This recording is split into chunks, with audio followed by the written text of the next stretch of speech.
Bonsoir à toutes et à tous, heureux de vous retrouver pour la tranche info en direct sur votre antenne Canal 10 Télévision avec au programme de cette soirée Info 10, le journal local et régional qui sera suivi du Focus. Ce sera tout de suite après la coupure pub de 19. Mais pour l'instant, place à l'actu.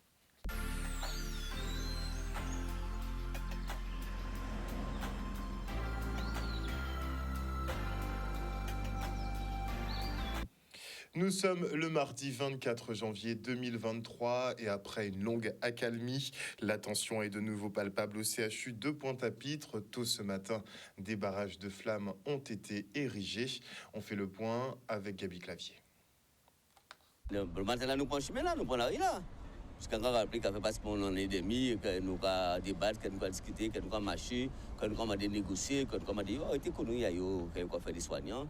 Et assurer donc on continue des soins en Guadeloupe, mais surtout réintégrer, payer, indemniser les gens qui suspendent abusivement, qui suspendent mal proprement. Des gens qui choisissent un métier, des gens qui ne font pas confort, des gens qui ont une seule faute qu'ils font, c'est qu'ils respectent le corps, qu'ils respectent l'esprit, qu'ils respectent la liberté. D'autant que tout le monde sait aujourd'hui que le vaccin n'a pas servi à rien, il ne pas protéger, il ne pas empêcher le Covid. Et en plus de ça, qui vous vaccinez, qui vous pas vacciné dans le même schéma là. Okay? Peu importe le nombre, les camarades qui restent toujours mobilisés, nous organiser piquer en nous continuer dans l'île là tout simplement, hein, nous pas baisser les bras.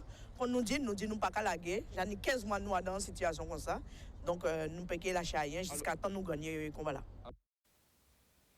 Les agriculteurs du Nord Grande Terre opposés à l'implantation d'éoliennes à Port-Louis se sont mobilisés ce matin au département. Ces exploitants dénoncent l'inaction de la collectivité propriétaire du foncier en question qu'elle a décidé de céder à Total. Regardez.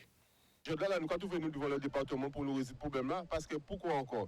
Nous avons envoyé pas mal de courriers par recommandé et par voie du CV avocat en nous, des messages aussi, des appels, pour nous pas nous pour retour. Alors, à travers de ça, nous disons là, c'est trop, nous bouger descendre, rencontrer M. Guy Losbao. Malheureusement, nous arrivons au département aujourd'hui là, mais hors du département, mais quand même ça, ils recevent nous, déjà ça recevent nous. Nous, si un point très clair aujourd'hui à niveau là, ça nous avons trouvé que ces messieurs pas qu'à maîtriser le dossier à eux, tous les arguments nous avons menés, tous les documents nous avons menés, nous avons fait nous comprendre qu'ils sont pas au courant. Et or, on est des techniciens qui en chargé à les fonciers, on est des comment dirais-je, des gens qui sont chargés pour occuper de ces fonciers là, ça, ils n'ont pas qu'à faire travail là qu'il faut là. Et justement, nous avons eu des arguments, nous avons eu des documents, ils même étonné à ces bêtises là ça. Et or, nous avons fait plusieurs réunions avec M. Mornal qui est en charge de l'agriculture au département. Apparemment, il n'y a pas tous ces infos là que nous avons là. Alors nous aujourd'hui là, nous avons trouvé que nous avons un gros problème à niveau là ça. Et nous demandons nous pas qu'à sortir de ici tant qu'il n'y a pas bon un document signé pour nous rencontrer M. Guy Losbao et vers problème foncier, c'est des 100 hectares que nous avons rencontrés. Tant qu'il n'y a pas bon nous ça, nous pas qu'à sortir la route là. Il a dit que nous avons un crime foncier, un crime social qui est en train de faire en Guadeloupe. Heureusement, la population a décidé de bouger. Et 2023, là, ça, nous avons souhaité que nous puissions bouger pendant toute l'année là. Aujourd'hui, nous avons constaté que le conseil départemental, loin d'aider les populations là à régulariser la situation, ils ont passé à un exercice de pli illégal, a dit que ils ont joué, ils ont possédé 100 hectares de terrain par prescription trentenaire, par Lucie Capion. Ça veut dire que c'est une collectivité qui, normalement, doit permettre à ces agriculteurs de travailler. Aujourd'hui, ils ont passé derrière ces agriculteurs-là et ils ont dit comme ça qu'ils étaient possesseurs à 100 hectares de terrain. Ils n'ont pas acheté, ils n'ont pas baillé, mais ils ont dit que par Lucie Capion, par prescription. Aujourd'hui, ces messieurs sont incapables de comprendre ça qui est marqué dans le document, qu'ils ont même payé un notaire pour qu'ils aient fait. Et aujourd'hui, nous avons l'impression qu'ils ont découvert. Ils ont découvert supercherie là. Ils ont découvert qu'ils ont doubout. Et qu'ils ont découvert qu'ils ont propriétaire à Dadou. Malheureusement pour eux, 5 terrains ça, ils ont jamais été à disposition à Total et en société Eol Dadou pour y mettre éolienne. Aujourd'hui, nous avons dit que nous ne pouvons pas laisser ça passer. Un reportage signé Olivier Félix.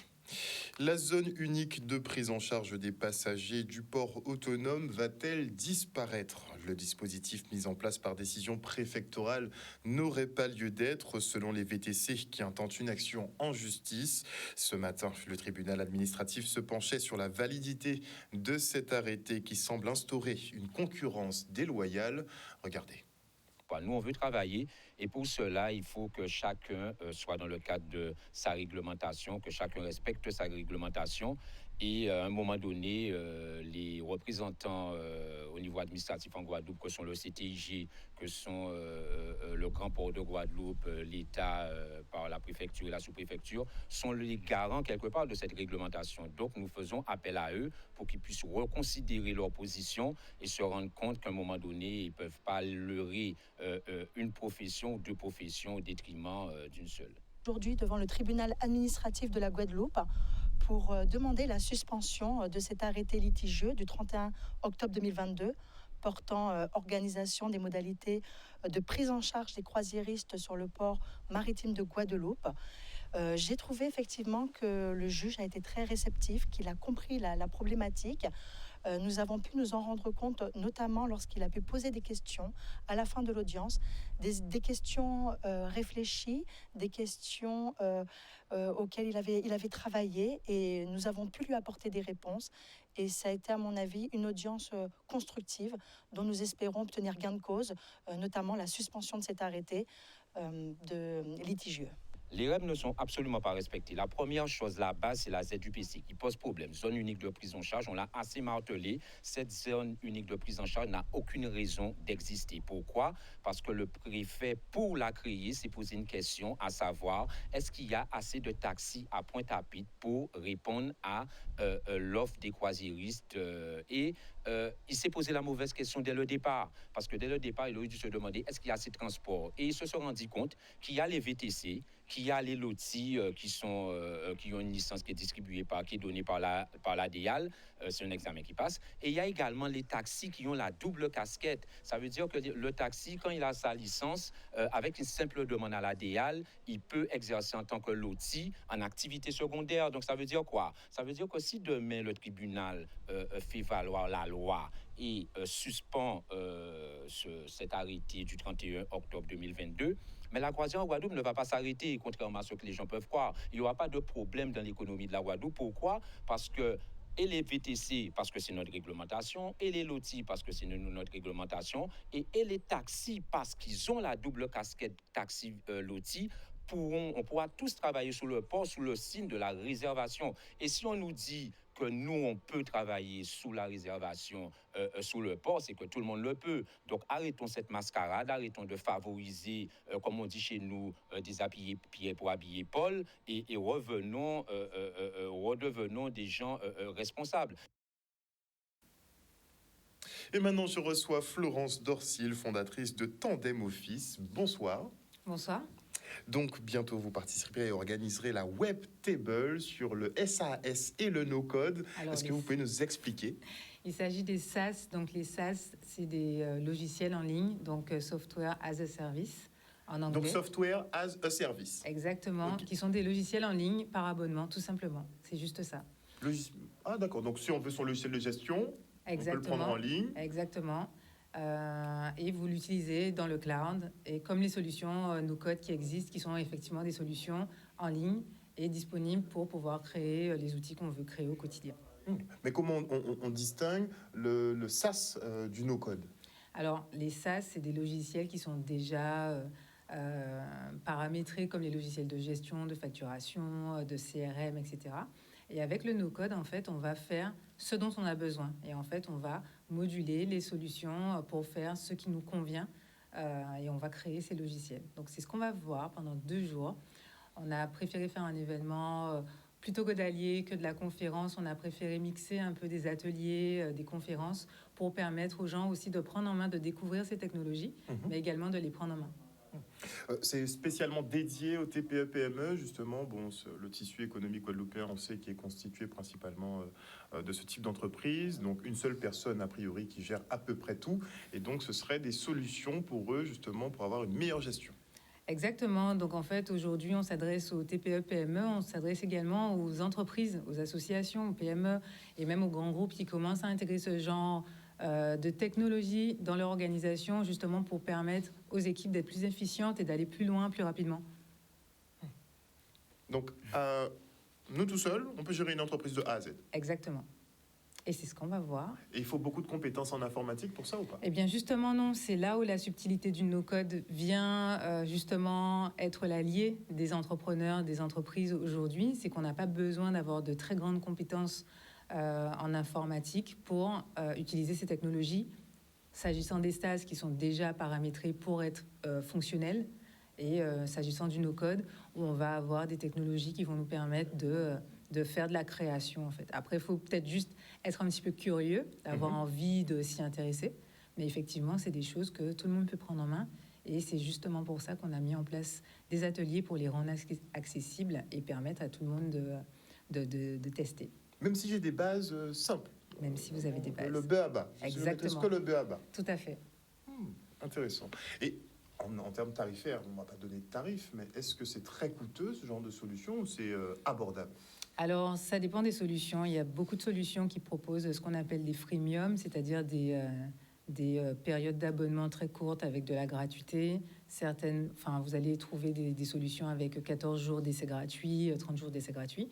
Vous allez également trouver des solutions qui proposent des offres gratuites, mais avec une utilisation très restreinte. Mais généralement, oui, c'est coûteux. Après, ce que j'aime bien dire, c'est que ces solutions-là, ça coûte toujours moins cher qu'une mauvaise organisation en interne. Et ça coûtera moins cher, effectivement, que d'embaucher. Exactement. Est-ce que les IA ne vont pas révolutionner encore plus, justement, la gestion d'entreprise? Eh bien, je pense que ça va venir se coupler à tout ce qui existe déjà et permettre justement d'avoir des... aujourd'hui, vous avez des solutions de gestion, par exemple, tout ce qui concerne la gestion de facturation, la gestion d'entreprise, où vous avez déjà de l'IA qui vous permet... automatisé. Voilà, qui s'est déjà automatisé et qui vous permet d'aller plus rapidement. Aujourd'hui, il y a des solutions qui existent qui savent que cette facture-là, c'est votre facture qui doit être catégorisée dans telle chose. Et vous éduquez le logiciel une fois, et à l'avenir, il sait comment se comporter. Et en fait, ça réduit également toutes les inquiétudes liées au stress de mal faire des entreprises qui savent aujourd'hui qu'un logiciel va fonctionner de façon efficiente, en fait, avec un faible taux d'erreur en ce qui concerne l'IA. Donc pour la mise en place, pour l'utilisation, c'est simple, mais il faut quand même avoir dans son carnet de contact un bon informaticien. Non, parce qu'en fait, les solutions sont déjà paramétrées, c'est transparent pour le professionnel. Donc il n'a qu'à rentrer ses données. Exactement. Parfois, ils ne savent même pas que les solutions qu'ils utilisent sont dotées d'IA. Donc l'idée, c'est vraiment de les accompagner sur la prise en main ou parfois sur le choix du logiciel en question. Les logiciels ne se valent pas. Exactement, c'est ça. Tous les logiciels ne se valent pas. Ça dépend que vous soyez entrepreneur, vous n'aurez pas les mêmes besoins qu'une TPE-PME, qui n'aura pas les mêmes besoins qu'une association, qui n'aura pas les mêmes besoins qu'un grand groupe. Donc non, toutes les solutions ne se valent pas, même si elles sont dans le même, on va dire, secteur, par exemple. Donc il y a un programme quand même qui est bien garni pour le 1er et 2 février. C'est un peu un langage extraterrestre, on va dire, pour certains. Pitch Deck Future of Work avec Philippe Pinault, par exemple. Qu'est-ce que c'est un pitch deck? Alors Philippe Pinault, c'est le fondateur d'une solution qui s'appelle Talk Spirit de gestion interne, donc qui nous fera l'honneur d'être présent pour cet événement. Et il va parler du futur du travail, donc Future of Work, futur du travail, et parler de cette de ce nouveau mode de fonctionnement qu'on a, notamment de collaboration interne, de télétravail, de culture d'entreprise, de partage de documents, etc. Et je pense que ça va être vraiment génial. On a essayé de proposer plusieurs dates, plusieurs ateliers pour contenter un peu tout le monde, et on a essayé d'un peu mixer un certain nombre de choses pour que chacun puisse y trouver son compte et puisse piocher dans le programme ce qui l'intéresse et qu'il puisse venir. Alors, tous les ateliers sont gratuits et disponibles. Alors, il y aura une partie en physique, une autre partie qui sera en ligne, mais il faudra effectivement s'inscrire pour tous les ateliers. Inscription obligatoire, on précise. Oui, inscription obligatoire. Merci beaucoup, en tout cas, d'être venu sur ce plateau pour nous parler de cette web Table, hein, Web faut parler. table. Ouais, web table, ouais, il faut qu'on s'anglicise un petit peu sur le SaaS donc et le no-code, la révolution des TPE, PME, donc des solutions pour les chefs d'entreprise qui souvent sont seuls à devoir tout gérer. Et bien l'informatique, et bien maintenant met son grain de sel là-dedans et donne des gestions automatisées. Franchement, j'ai eu l'occasion de présenter certaines solutions. Franchement, ça fait peur. C'est super efficace. Eh Ouais, ça ben, fait vraiment j'espère peur. qu'on vous verra, Harold, pendant les 2 jours à la Webtable pour justement vous puissiez vous évacuer toutes vos peurs. Mais mes peurs, en fait, c'est plus dans le remplacement de l'humain. Comme j'avais à dire, en fait, on est obsolète. On est obsolète ou pas? Non, je ne suis pas d'accord. Je pense que l'humain ne sera pas remplacé. Je pense qu'on fera d'autres choses, qu'on pourra déléguer un maximum de choses aux IA, aux outils, pour faire des choses qui sont chronophages et redondantes, et que nous, on pourra se concentrer sur notre cœur d'activité, nos passions et nos métiers. Donc, au lieu de se retrouver à classer des factures, vaut mieux que la machine le fasse le tri. Exactement. Et vous pourrez vous concentrer à présenter d'autres émissions encore plus intéressantes sur Canal 10, par exemple. Merci beaucoup, en Je vous tout en cas, prie. d'être venu sur ce plateau ce soir. Rendez-vous donc les 1er et 2 février pour la Webtable. Ça se passe où? Alors, le programme est en ligne, donc sur le site internet lawebtable.com. On aura des ateliers à The Box Caraïbes qui nous fait l'honneur de nous recevoir. On aura également des ateliers au village Baïséa, donc au Crédit Agricole à Petit Pérou. Et on aura également des ateliers. Non, c'est essentiellement ces 2, voilà. Sur les 2 sites. Exactement, sur les 2 sites. Merci beaucoup. Merci encore.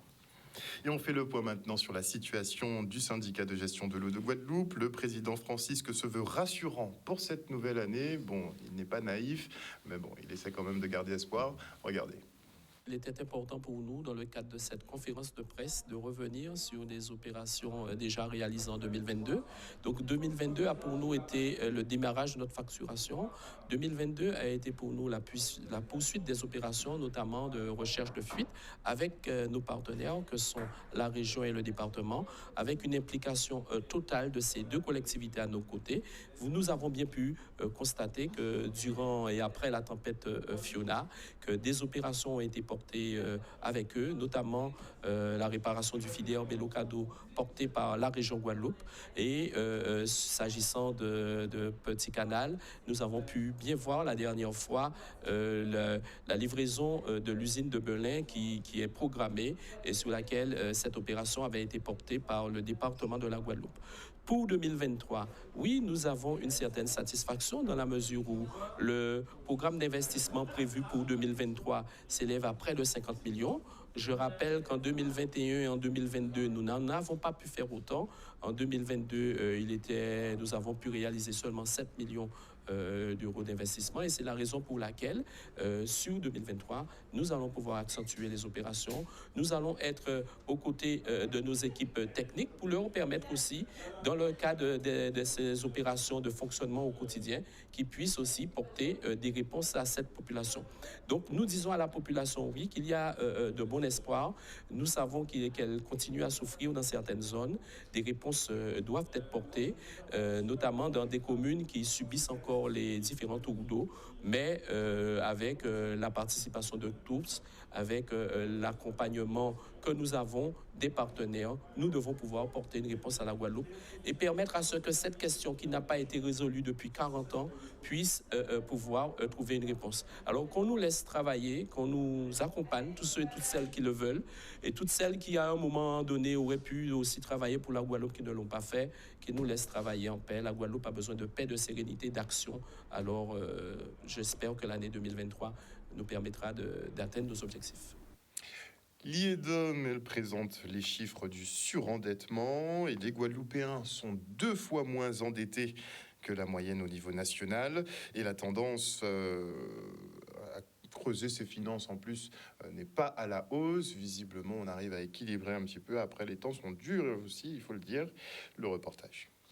Nous venons de réaliser une étude sur le surendettement en 2021, où effectivement on observe une diminution du nombre de dossiers de surendettement sur une année par rapport à 2020, mais qui sont 2020-2021, il faut bien noter que ce sont des années exceptionnelles pendant lesquelles le surendettement a plutôt diminué. En nombre de dossiers, traditionnellement, les DOM, nous avons beaucoup moins de dossiers de surendettement par rapport à la population. Nous avons 2 fois moins de dossiers par rapport à la population qu'en métropole. Donc nous avons en moyenne 350 dossiers, on va dire, depuis 10 ans en Guadeloupe. Si nous étions en métropole, nous en aurions le double. On est principalement donc, sur des femmes, donc à 70%, on est sur des femmes, tout âge compris, avec quasiment 35% des familles monoparentales. Donc ce sont beaucoup des femmes seules ou avec enfants, donc à charge. Et au global, elles ont... que ce soit des femmes ou même des hommes, hein, là, tout profil confondu, sont souvent des personnes qui sont isolées, qui n'ont pas beaucoup de revenus finalement, donc c'est moins de 1600 et quelques euros, donc c'est pas rien. Et donc derrière, une capacité de remboursement qui est beaucoup plus réduite pour rembourser tous les prêts, les dettes de charges courantes. C'est un peu plus compliqué pour ces personnes-là, donc c'est pour ça qu'elles viennent chez nous, elles déposent des dossiers de surendettement pour répondre à ces difficultés. En 2022, on a une très forte augmentation du nombre de dossiers de surendettement, puisqu'on bat le record historique. On n'a jamais eu autant de dossiers. On est presque à 500 dossiers. On est un petit peu inférieur à 500 dossiers. Et on est en augmentation de 30% par rapport à 2021. C'est contenu quand même. Ça a l'air beaucoup comme ça le chiffre, mais c'est quand même relativement contenu. On reste sur un chiffre record de dépôt de dossiers. On étudiera, nous, par la suite, dans les semaines à venir, en détail, en fait, l'évolution de l'endettement. Mais on est quand même sur une tendance à la hausse. Voilà. On est le seul département français à avoir une telle augmentation. On a une augmentation aussi en Martinique, mais beaucoup plus faible, alors qu'en métropole, on a une baisse encore du nombre de dossiers de surendettement en 2022. Allez, donc on est vraiment une situation particulière, mais qu'on peut expliquer par le fait qu'il y a un retour, un rattrapage aussi par rapport aux deux dernières années où il y avait moins de dossiers. Eh bien, les gens ont pu de nouveau accéder plus facilement à nos locaux, déposer des dossiers, puis ils ont consommé, et donc ça s'est retrouvé dans leur chiffre. On a une autre piste aussi pour l'augmentation du nombre de dossiers de surendettement. Ce serait peut-être la suspension depuis plus d'un an maintenant d'un millier de personnes, que ce soit des personnels de santé, des sapeurs-pompiers ou encore d'autres professions libérales, puisqu'ils n'ont plus rien. Ils sont privés de revenus, ils n'ont pas droit au chômage. Donc forcément, à un moment donné, il faut trouver des solutions et ça s'appelle l'endettement. Et on enchaîne avec cette journée de sensibilisation à l'école mixte 2 de Petit-Bourg, au programme des activités autour du handicap et des troubles de l'apprentissage. Regardez. Nous avons profité de la journée internationale de l'éducation afin de mettre en place une action à la fois sur l'handicap et également sur les troubles de l'éducation, comme la dyslexie, l'autisme et différents troubles. Je suis maman d'un enfant en situation de handicap. Et donc, on a profité de cette journée pédagogique sur l'éducation pour pouvoir sensibiliser toute l'école sur les types de handicap. Donc, que ce soit physique, psychique, invisible. Voilà, donc les enfants, ils partent avec de grandes connaissances aujourd'hui et ils se mettront à la tâche des différents types de handicap tout au long de la journée. Nous sommes une école lycéenne. Nous avons souvent des actions inclusives. À l'intérieur même de cette école, nous disposons d'une classe de déficit auditif. Donc, et oui, les enfants sont sensibilisés aux différents handicaps. Mais en fait, c'est bien, on s'amuse, on rigole un petit peu et on se met dans la peau des handicapés. On comprend que nous sommes tous différents et qu'il faut être tolérant envers les autres. On ne sait pas qui est en face de nous, donc c'est vraiment apprendre la tolérance, ne pas avoir peur de la différence. Et pouvoir accepter chaque personne comme il est. Comment ça se passe à l'école? Des fois, qu'est-ce qui se passe? Jonathan, il vient te récupérer, c'est ça? Jonathan, il vient te récupérer, il t'emmène où? Il m'emmène chez le kiné. Il t'emmène où encore? Chez l'orthophonie. Chez l'orthophonie. Et qui c'est encore? La psychomotricienne aussi? Morgane? Ouais. Ouais, d'accord. Pour la chaise roulante, c'est dur, mais peut-être que les personnes qui sont handicapées, comme elles sont handicapées, elles s'habituent plus alors. Sinon, c'était dur, mais c'était bien, j'ai bien aimé. Alors, l'objectif, c'est à la fois sensibiliser les enfants à handicap, construire une école plus inclusive et plus tolérante. Je leur donne tout mon courage et que même si on est handicapé, ça ne veut pas dire qu'on n'est pas des gens normaux, alors je leur donne tout mon courage. Excellent, très beau message de cette petite. Et avant de se quitter, on découvre la bande-annonce du prochain épisode d'Inside Mass avec Stanley Manicor, qui cette fois-ci s'est infiltré dans le groupe Avant-Vent. Regardez-moi, je vous donne les départs, ok? Vous dansez avec la tête en bas. Les poitrines ne sont pas placées. Les bras ne sont pas placés. Un show, on a l'impression que c'est un entraînement presque militaire. Ah ben oui, hein, c'est ça, hein, être synchro nécessite vraiment qu'on puisse être juste dans les mouvements, la répétition, la rigueur.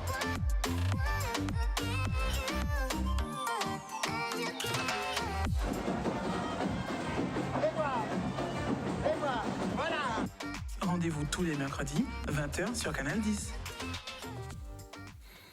Et on salue Stanley avec son déhanché, n'est-il pas? En tout cas, il prend un réel plaisir à vous montrer la réalité des groupes de carnaval et particulièrement, effectivement, des groupes Hamas. En tout cas, big up Stanley. Voilà, chers téléspectateurs, nous sommes arrivés au terme de ce journal. N'oubliez pas que sur Canal 10, vous faites l'information que nous diffusons. Ah oui, je ne sais pas si vous avez vu une petite information passer. Le noyau terrestre. Hein, le noyau terrestre, je ne sais pas si vous avez entendu, mais il s'était arrêté de tourner en 2009. Et là, visiblement, il est reparti, mais il est reparti dans l'autre sens. Donc, les scientifiques sont en train un peu de s'inquiéter autour de cette question-là. Bon, faut-il déjà comprendre à quoi sert ce noyau? Apparemment, il génère le magnétisme de la planète. On verra quelle incidence ça aura, mais c'était sympa comme info aujourd'hui. Allez, bisous tout le monde, on se retrouve demain.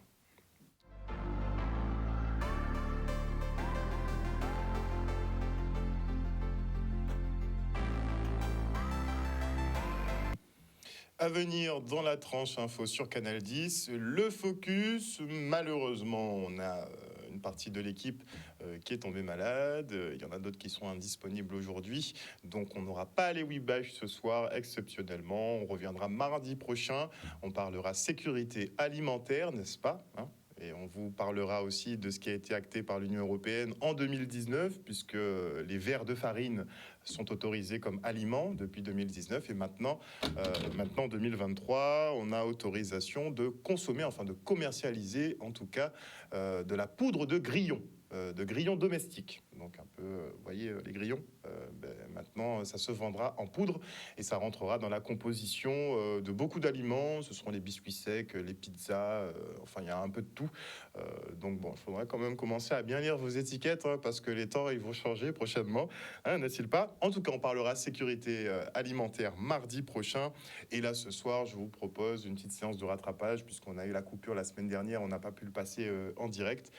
L'interview réalisée avec Juan Branco au sujet de l'affaire des grands frères. Vous savez qu'une partie des grands frères a été libérée, une autre partie est maintenue en incarcération, notamment ceux qui sont en hexagone. Donc on a fait un petit point sur cette affaire-là et on n'a pas terminé. J'ai pas terminé, on a d'autres choses à faire pour en savoir un petit peu plus. Bonne soirée à vous sur Canal 10. On se retrouve demain puisqu'il ne faut pas oublier. Je dis bonsoir à Jimmy Kamagouva Aliar, bonsoir à Kitoun Cyprien, bonsoir à Marcelin Comment, à Marius Labici, à Lydia Luce, bonsoir à Claudie Giraud-Girard, à Fabienne Médard. Vous voyez comment ils sont constants, c'est un truc de ouf.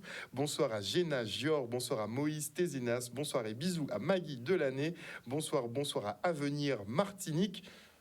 La Martinique d'ailleurs qui devrait peut-être voir son drapeau nationaliste passer, puisque le drapeau au colibri en fait a été retiré de la liste du concours par sa créatrice qui s'est vue un peu harcelée sur les réseaux. Bon, il n'y a rien d'étonnant, c'est une question qui est extrêmement épineuse. Il faudrait que la CTM essaie de mieux calculer son coût la prochaine fois, parce que bon, on va pas jouer avec les histoires de drapeaux ces jours-ci. Bonsoir à Vanessa Mass, bonsoir à Absalom Hugues Théodore, bonsoir bonsoir. Je ne sais pas si j'ai dit Alexandra Lambert. En tout cas, bonsoir à Alexandra Lambert. Bonsoir à Bertrand Herlem. Bonsoir à tous ceux qui nous suivent sur le Facebook de Canal 10 au Papet Filazo, tout seulement. Oui, il y en a qui mangent bien. Bisous tout le monde. On se retrouve demain.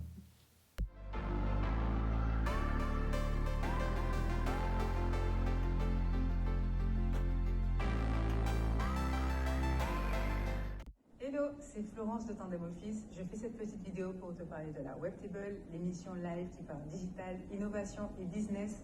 Pour cette 3e édition, on va parler d'outils pour booster tes performances, augmenter ton chiffre d'affaires, automatiser tes process, quel que soit ton secteur d'activité ou ton organisation.